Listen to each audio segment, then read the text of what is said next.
एक पुराने गांव का दृश्य, हल्की धुंध, रात में जुगनू और दूर कुत्ते की आवाज़। बुजुर्ग औरतें बच्चों को डरा रही हैं। उस रात जब चांद पूरा होता है, रात की रानी जागती है। उसकी शक्ति तुम्हें खींच लेगी, दूर रहना उससे। शहर से 5 दोस्त गांव आए हैं घूमने। रात को गांव के बाहर जंगल में टेंट लगाते हैं। पास ही एक पुरानी हवेली, जिस पर बेलों से ढकी रात की रानी, जैस्मिन सा दिखने वाला काला फूल खेल रहा है। एक दोस्त रवि को तेज सुगंध महसूस हुई। वो नींद में उठकर बोला, हवेली की ओर चलते हैं, वहां से अजीब सी खुशबू आ रही है। कैमरा धीरे धीरे उसका पीछा करता है। दीवारों पर परछाइयां हिलती हैं। हर हवेली का दरवाजा अपने आप खुलता है। रवि सुबह कैंप में लौटता है, लेकिन उसका व्यवहार बदला सा है। उसकी आंखों के नीचे काले काले गड्ढे हैं, जैसे वो कई रातों से सोया ना हो। वो धीरे धीरे एक एक दोस्त को हवेली की ओर बुलाने लगता है। आओ, वहाँ रात की रानी खिली है, उसकी खुशबू अनोखी है। आओ, वहाँ रात की रानी खिली है। बाकी दोस्त हवेली में जाते हैं। अंदर दीवारों पर एक पुरानी औरत का चित्र, कुछ आंखें मूर्तियों से टपकते खून के साथ। अचानक एक लड़की रिया को सीढ़ियों के नीचे ऐसा लगता है कोई चल रहा है, लेकिन वहाँ कोई नहीं। हवेली के बीचों बीच एक काले फूल का बगीचा, बीच में सफ़ेद लिबास पाने एक औरत खड़ी है। उसकी लंबी घनी चोटी, चेहरा एकदम काला, केवल काला घाव उसके चेहरे पर सफ़ेद। उसकी आवाज़ गूंजती है, मेरे यहाँ से फूल तोड़े, अब तुम सब मेरे, सब के सब मेरे। दोस्त भागने की कोशिश करते हैं, लेकिन हवेली के दरवाजे अपने आप गायब हो जाते हैं। दीवारों से हाथ निकलकर उन्हें पकड़ते हैं। हर घड़ी की सुई उल्टी चलती है। एक दोस्त की गर्दन पर फूल खिल जाता है और उसका शरीर काला पड़कर जमीन में धंस जाता है और वो वहीं पर बेहोश होकर गिर जाता है। वे समझते हैं कि जो भी रात की रानी की खुशबू लेता है, वो हवेली का हिस्सा बन जाता है। हवेली अचानक खुद ब खुद फूलों का रंग बदलती है। अंत में बस रिया बचती है, लेकिन उसके पीछे वही खुशबू अभी भी आ रही है और वही परछाई। कैमरा धीरे धीरे पीछे हटता है। हवेली की खिड़की में दोस्त खड़े दिखते हैं, लेकिन अब वो इंसान नहीं, काले फूलों से ढके चेहरे वाली आत्माएं। अचानक फूलों की खुशबू स्क्रीन से बाहर आती है। Black screen and the fragrance never dies, ये लिखा उस कैमरे की स्क्रीन पर दिखाई देता है।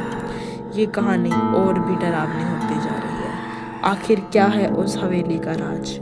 क्यों वो रात के रानी का फूल पूरे गांव के लिए डर है? क्या है उस रात के रानी के फूल का राज? ये जानने के लिए आपको वीडियो एंड तक देखनी होगी। इस वीडियो को लाइक शेयर कीजिए और ऐसे इंटरेस्टिंग वीडियो के लिए हमारे चैनल को सब्सक्राइब कीजिए। पिछली रात अब सिर्फ रिया बची है। वो भागकर गांव के पुजारी के पास जाती है और उन्हें सारी बात विस्तार से बताती है। पुजारी का चेहरा पीला पड़ जाता है। तुमने उस हवेली की सीमा लांघ दी, अब तुम पर उसका छाया है। पिछले दरवाजे पर वही रात की रानी की खुशबू फैल जाती है। अब रिया जहाँ भी जाए उसके साथ वो खुशबू भी है। गांव वाले अजीब आधी रात हरकतें को करने लगते औरतों हैं। की हंसी सुनाई देती है। अजीबोगरीब तरीके से लोगों की बोलने की आवाज़ आती है। कुछ घरों के दरवाजों पर काले फूल उग जाते हैं। रिया समझ जाती है हवेली का श्राप अब गांव तक फैल रहा है। अचानक रिया अपने मरे हुए दोस्तों को देखती है, लेकिन अब वो इंसान नहीं, उनके चेहरों पर फूलों की तरह सिकुड़न। वे गांव में आते ही सबको हवेली की ओर खींचने लगते हैं। रिया भागते हुए चिल्लाती है, ये मेरे दोस्त नहीं, हवेली के गुलाम हैं। इनके ऊपर किसी का जोर नहीं है।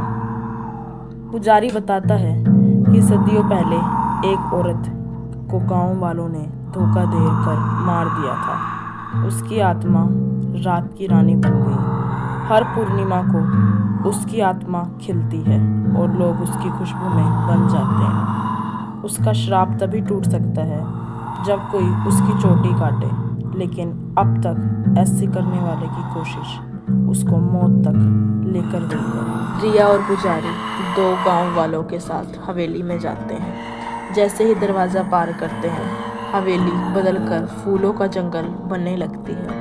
पेड़ों से काली लताएं लटक रही हैं और उनमें से फुसफुसाहट आती है। रिया के कानों में वही आवाज़, मेरे पास आओ। अचानक हवेली के बीचों बीच वही औरत, सफ़ेद साड़ी, लंबा काली घनी चोटी, उसकी आंखों की जगह 2 काले फूल। पुजारी मंत्र पढ़ना शुरू करता है, लेकिन दीवारों के साथ निकलकर उसके हाथ उसे पकड़ लेते हैं। रिया कांपते हुए आगे बढ़ती है। रिया जब उसकी चोटी पकड़ती है तो उसके सामने अपने दोस्तों के चेहरे को देखती है। सब उसे कह रहे हैं, रिया हमें बचा लो। रिया कांप जाती है। वो समझ नहीं पाती कि क्या ये उसके दोस्त हैं या हवेली का छलावा। तभी काले फूल उसके हाथों में खिलने लगते हैं और वह खुद को उस हवेली के बस में महसूस करने लगती है। अचानक हवेली जोर से हिलती है। फूलों की खुशबू इतनी तेज कि पूरा गांव जाग जाता है। कैमरा धीरे धीरे ऊपर उठता है और देखता है पूरा गांव फूलों से भर चुका है। रिया की चीख गूंजती है और सब ब्लैक स्क्रीन फिर से एक टेक्स्ट लिखा दिखता है, द फ्रेग्रेंस स्प्रेड्स।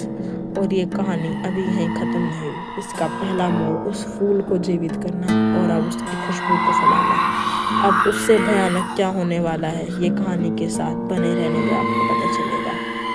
कैमरा सुबह का दृश्य दिखाता है। जहाँ गांव था वहाँ अब काले फूलों का जंगल जैसा प्रतीत हुआ।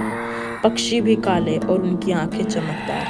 केवल कुछ लोग बचे हैं जो भागते हुए शहर की ओर जा रहे हैं, लेकिन हवा में और उनके पीछे वही खुशबू उनका पीछा कर रही है। शहर में पहुंचते ही बचे लोग सोचते हैं कि वो सुरक्षित हैं, लेकिन रात होते ही शहर के बाग बगीचे में भी काले फूल। लोग नींद में उठकर सड़कों पे चलते हैं, मानो वो उस हवेली की ओर ही खींचे आ रहे हों। ट्रैफिक रुक गया, हर ओर भीड़, हवा में बस एक ही गंध। सब उस हवेली की ओर खींच रहे हैं। रिया अब अकेली रह गई है। उसे समझ आता है कि हवेली अब सिर्फ जाग नहीं रही, हवेली अब जहाँ भी फूल खिलते हैं उसको अपना बना लेती है। वो पुजारी के पुराने ग्रंथ में पढ़ती है, जब श्राप तीसरी पूर्णिमा तक फैलेगा तब वो आधा हिस्सा पार कर चुका होगा। वैज्ञानिक कहते हैं ये कुछ अजीब है और हर जगह वो खुशबू ही उन्हें महसूस होने लगती है। रिया आखिरी बार उस हवेली में फिर लौटती है। अब वो औरत और भी विशाल है। अब उसकी चोटी ज़मीन पर नहीं, पूरी हवेली में फैली है। वो धीरे धीरे रिया के पास आती है। तो मेरी खुशबू से बच नहीं सकती। चार ओर से उसके दोस्त उसको घेर लेते हैं। एक और राज नेहा के सामने आया है। नेहा को एक व्यक्ति मिलता है जो उस औरत, हवेली के राज और उस रात के रानी के राज को जानता है, पर रिया को वो इस बताने के लिए एक शर्त को रखता है, जो कि शर्त बहुत ही भयानक है। और तीसरी पूर्णिमा को कुछ ऐसा होगा जिससे कि वो गांव और उसके आसपास के शहर बहुत ज़्यादा प्रभावित होंगे। और ये सब उस आदमी को पता है। उसके पास एक ऐसी किताब है जो कि उस हवेली के बारे में सब जानती है। रिया का उस हवेली से कुछ तो लेना देना है, तभी वो अभी तक बची हुई है। ये जानने के लिए आपको वीडियो को पार्ट 2 में ये खुलासा होगा कि रिया का उस हवेली से ऐसा क्या लेना देना है।